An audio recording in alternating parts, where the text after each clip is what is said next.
Turn with me to Genesis, the 6th chapter. And I think this Bible study is very important. All of them are. But this is going to kind of bring you up to date from where we started, where we at, and to understand why you being false. So, and it's dealing with, on Sundays, I don't really sit down and teach like I do now and go into detail because you have visitors and so forth. But when God realized man was the man that he created had an evil imagination, the Bible says that he had to repent for God to create something and be so disgusted with it. Galatians 6 chapter in the Bibles.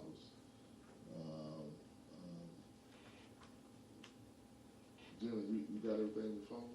So you keep it up with it? You got the email? Yeah. Okay. All right. Turn this mic on. For God to create something and to feel like he made a mistake. You're talking about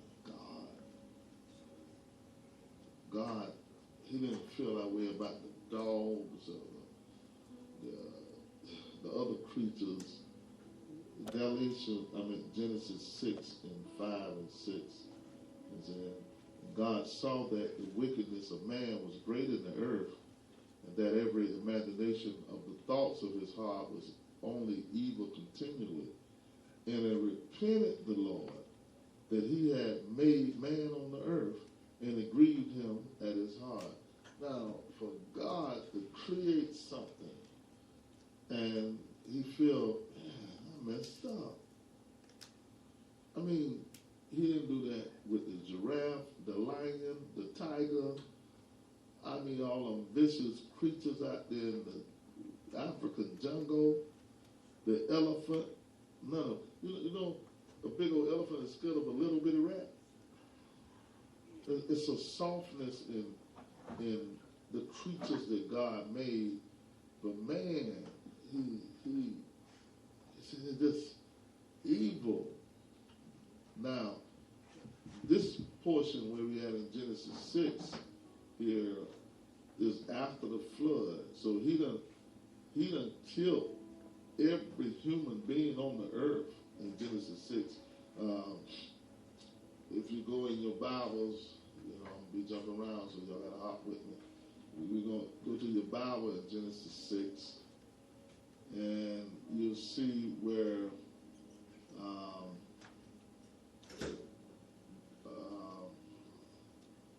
this is where a lot of the things start at the first verse. And it came to pass, when men began to multiply on the face of the earth, and daughters were born unto them, that the sons of God saw the daughters of men, that they were fair, and they took them wives of all which they chose. Well, now, imagine what God going through with this. Sometimes people want to look at us funny because we choose people and they fail, and then they feel like we don't have the skills or the ability to choose the right people. But here it is, God have created angels, and these angels that came down and made it with women, and he created man. Now God created something. The angels were created perfect. Man, he didn't make Adam in sin. Adam was made in sin. So when people have the analyzation of church and what they think church ought to be, they feel that we don't know what we're doing. When we choose, God can create something and choose something. His intention is to use them and for them to live for him, but they could make a decision that they're going to do something else. So just because God showed you a mighty vision of yourself being used don't mean that that's going to automatically come. That's going to come if you do his will. God ain't going to sit here and just show you going to hell, except you going to sin, you living in sin, then he'll show it. He showed me two roads when I first got saved. He showed me the life I have living for him. He showed me the life I have if I didn't live for him.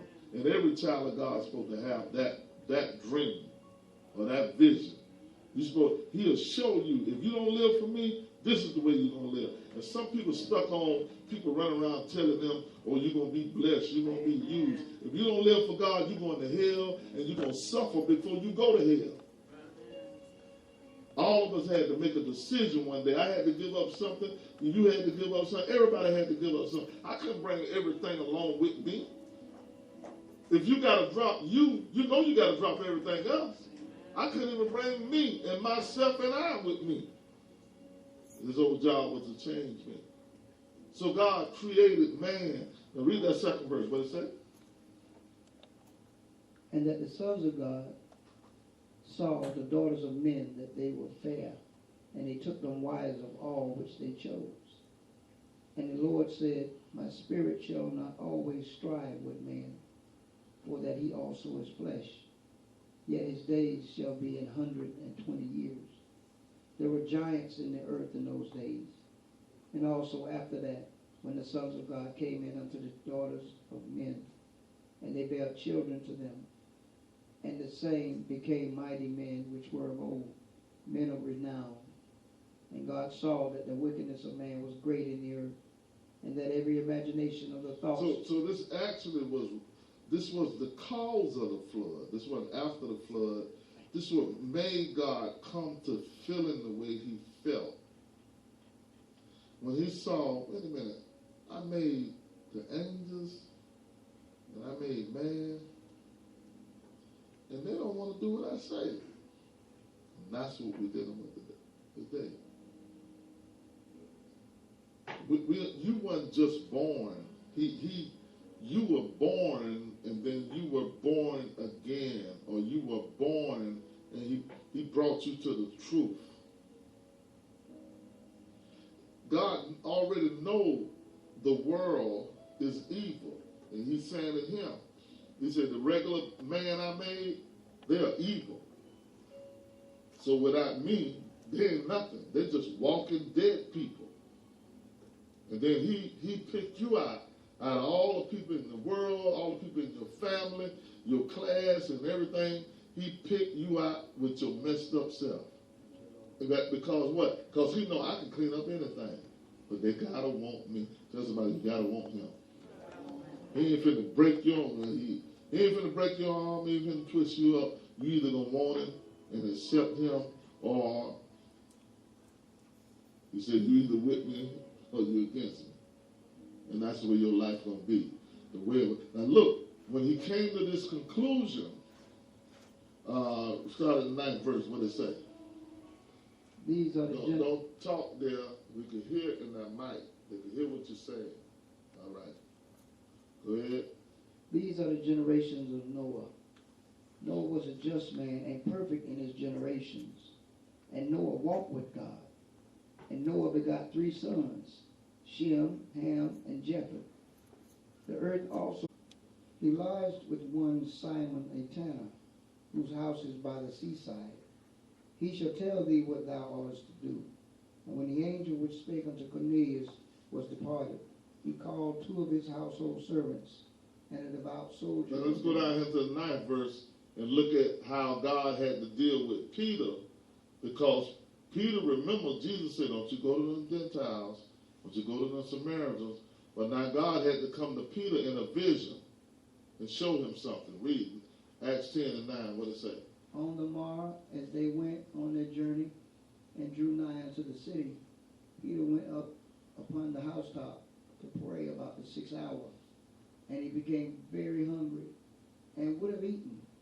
But while they made ready, he fell into a trance and saw heaven open, and a certain vessel descending unto him, as it had been a great sheet knit at the 4 corners, and let down at the earth, wherein were all manner of 4-footed beasts of the earth, and wild beasts, and creeping things, and fowls of the air.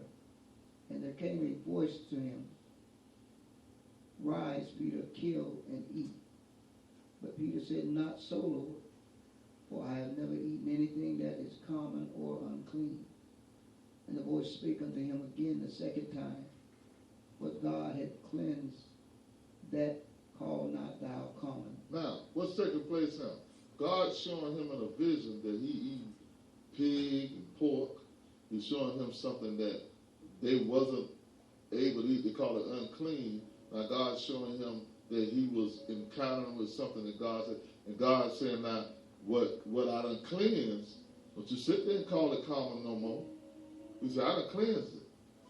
And what it is, he was showing them, he was actually showing Peter that the Gentiles were finna get the Holy Ghost like them, because he was tired of them. He was tired of the Hebrew Israelites. Let's go down at the 44th verse, see what happens. While Peter yet spake these words, the Holy Ghost fell on all of them which heard the word. Now, that's why we got to focus on Judah, because God said he ain't going to return until the fullness of the Gentiles come in. He got a number that he got for them. He said, I ain't coming back until I get all them that I done picked out down on that earth, all them Gentiles, to be saved. And we should be focused on, let's get Jonah saved. Let's hurry up. See, that's one more. He ain't got to wait on. Because that means we be stuck down here with all this craziness down here, Trump and everything else crazy. You know, the homos and the fagos and all the hoes, everything. They just busting loose. The freaks come out at night. You know, they got their pride month. After a while, they're going to have a pride year. They're going to have their whole year. What you going to do then? You mess around and put on, Maurice had on some jeans with some different colors. And I said, Maurice, hey, what's going on with you? And he said, what you talking about, Pastor? I said, boy, you got the rainbow in the thumb. I said, you go down there the wrong day with them jeans on. You go down there the wrong day with them jeans on. They're going to give you fire right on your butt. Y'all love the Lord? Read, where we at? Verse 45. Uh-huh. And they of the circumcision which believed were astonished, as many as came with Peter, because that on the Gentiles also was poured out the gift of the Holy Ghost. See, the Gentiles receiving the Holy Ghost. So he no longer, so that's where Paul had to come in. Because the Gentiles, now I'm coming to Paul, Romans 7, you go back to your email right quick. Then I'm going to finish this up tonight. Because I ain't even really got into the area, because we are at a different place. You either going to be part of it, or you just going to be like a television looker. Because God showed me something. And it's going to be only, see, some of you all think you know me. You probably knew me, but you don't know me now. You know, because it's a certain level. See, when I was sharing with everybody the other day, yesterday, about when I went to all the bishops and apostles to anoint their oil, that was for a presider's anointing to go to another level, which it done started manifesting. It started manifesting in the Philippines. It's just that I thought it wasn't still there, because when I came back home, it wasn't there. And then the Lord showed me. He said, you're dealing with a whole different set of people. It's not for everybody. It's for them that believe in you. You know, the wiping the sweat and so forth. You know, it started, it hit over there in Cuba. It hit over there in the Philippines. Man, it was miracle. It was doing so quick over there in the Philippines. So I was thinking the people was already healed, because I ain't know nobody. You know, go out there and pray with people. They go to speaking in tongues like that. You know, I said, man, this is anointed church here. And the pastor said, they ain't have no Holy Ghost. I said, wait a minute. Some people just want to speak. He said, they ain't have no Holy Ghost. They were speaking in tongues so fluently, so quick. I'm saying, oh, I just pray for somebody who already got the Holy Ghost. They just got another feeling this night. He said they ain't have no Holy Ghost. I told him, back out the back, old lady fell down on the floor, got up, walking. I didn't know these people was living in severe pain, and so forth. And then now you cannot be a part of the miracle working of God if you ain't in fellowship with us and him. I share with that tonight. So right now, I'm going to conclude with Romans 7. Paul wanted to show us, even when you saved, you can have a fight in your flesh. Romans 7 and 13, what does it say? Was then that which is good made dead unto me? Now, mind you, Paul talking about himself. He's not talking about the members. He's telling the members the fight that he have and what he going through. Read. God forbid. But sin, that it might appear sin, working death in me, by that which is good, that sin by the commandment might become exceeding sinful. Now, let me tell you something what the Lord showed me. Y'all pray for me. Y'all praying for me? Yes, sir. See, that thing is good to me, killing me. Them biscuits, them donuts. Man, that fried chicken. Oh, man. Woo. I'll be trying to put that thing down and pick it right back up. Yes, sir. In the day, you know, my tasting, that boy on play. He done laid out everything. He got out. In the day, Lord have mercy. I get up, you know, I ain't bought the stuff yet, so I got to buy the stuff. And a spirit came to my house today. And it ain't been there before, but it ain't been there in a while. I wonder why I came today. I'm getting all ready. We finna go, Mother Cloud finna go and buy all the stuff, you know, that Michael Case was telling us to get. I mean, he very particular. He said, don't you buy nothing from Walmart, because it's all fake. I walk in that kitchen today, they got them glazed donuts. Ain't been no glazed donuts there in months. Gonna hear me talk about I'm gonna start this week on my new meal plan.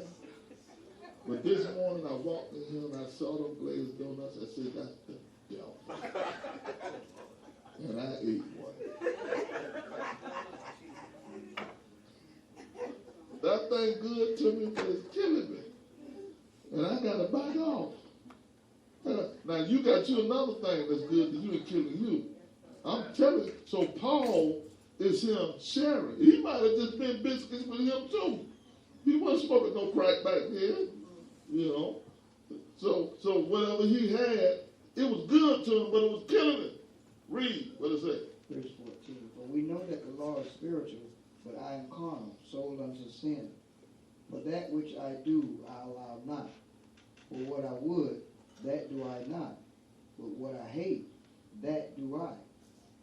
If then I do that which I would not, I consent unto the law that it is good. Now, he said, for that I would do, I do not. But what I hate, that do I.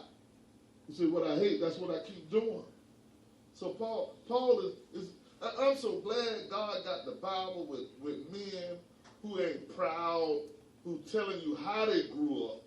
Now, this is a saved man talking this. This ain't nobody tearing from the Holy Ghost. This is a saved person saying the fight they got in their flesh. Keep on reading, 17th verse.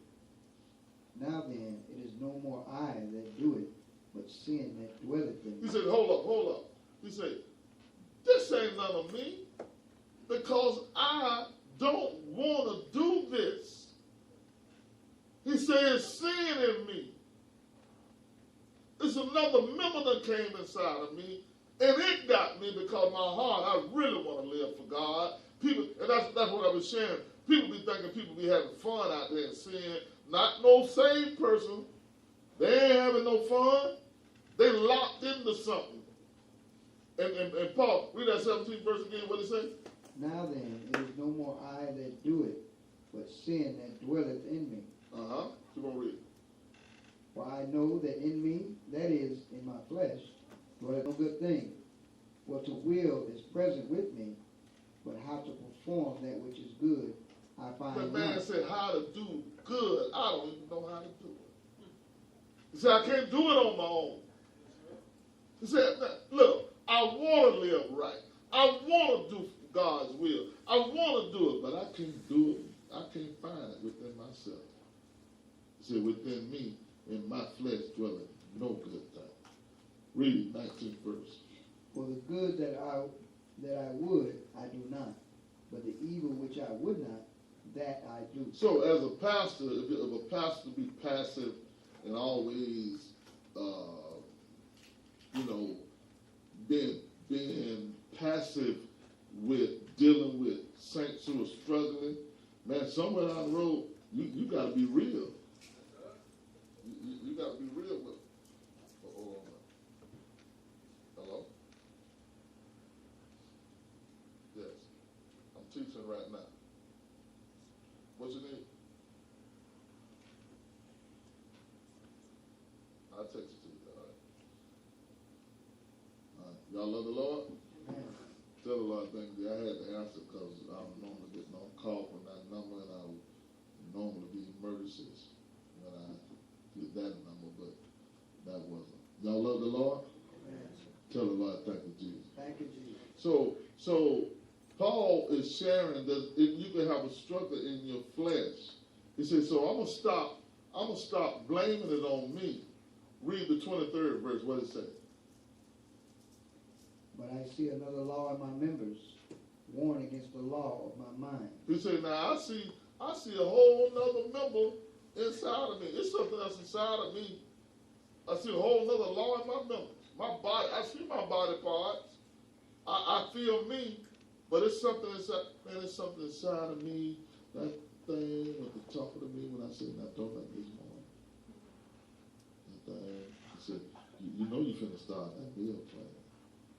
Might as well go hit it before you start.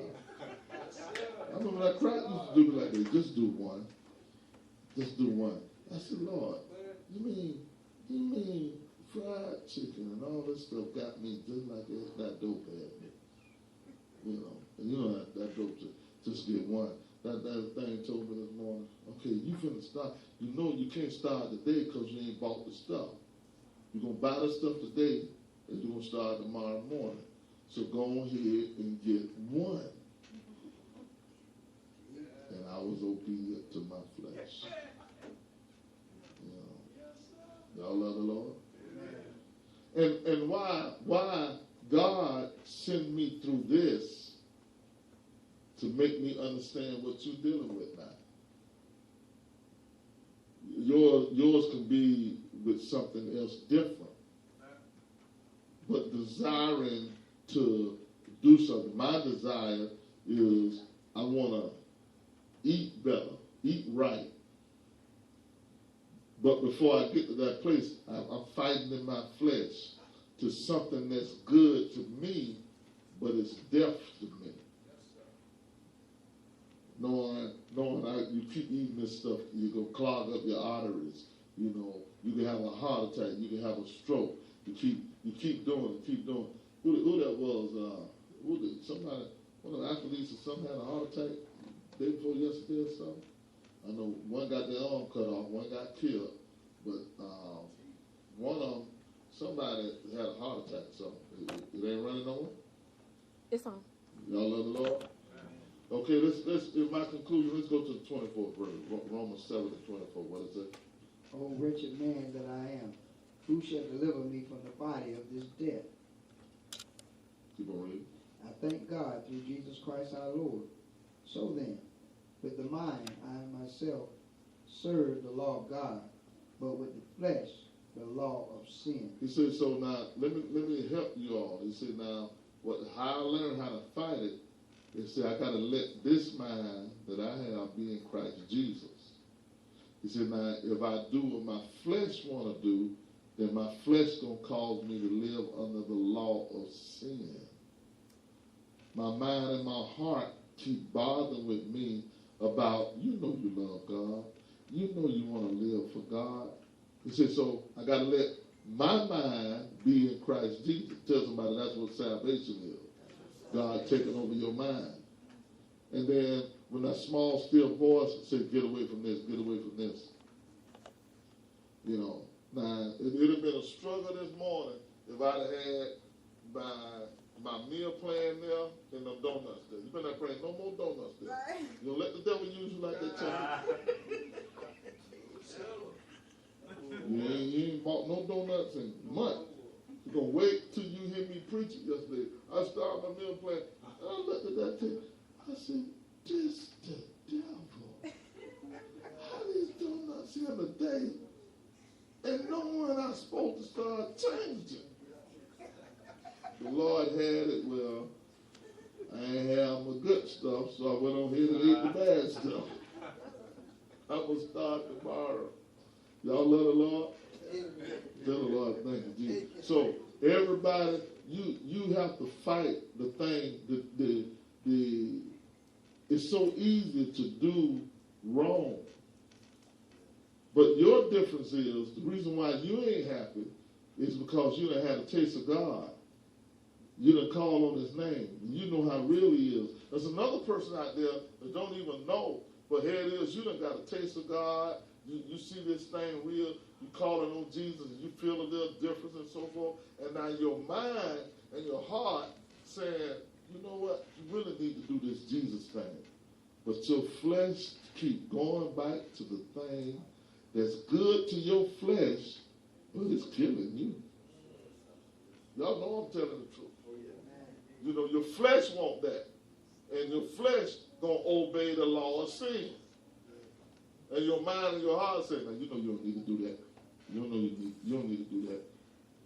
So now, a lot of people don't have compassion because they don't go through. God took food to make me have compassion on the people who struggling with sin. He take that and said, now, this is what they're going through.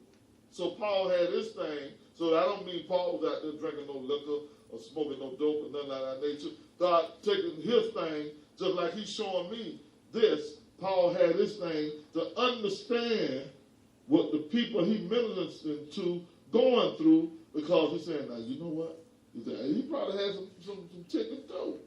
You know what? They probably was sneaking and eating pork. That's what they was doing. That man had a pork chop or some barbecue ribs. Oh, man, I know I need to be eating these barbecue ribs and just tearing them barbecue ribs up. And then what? You eat the barbecue ribs and your pressure go up. Mr. Terry ought to know about that. He cook it. He ain't got no business eating it like that. You know, we cook it. He let him eat by the slab. He be out that big. Mr. Terry be laying by the grill. Just put him on the grill. You know, man, you can't mess with that stuff. And that's what Paul might have been slipping and eating them pork. Y'all love the Lord?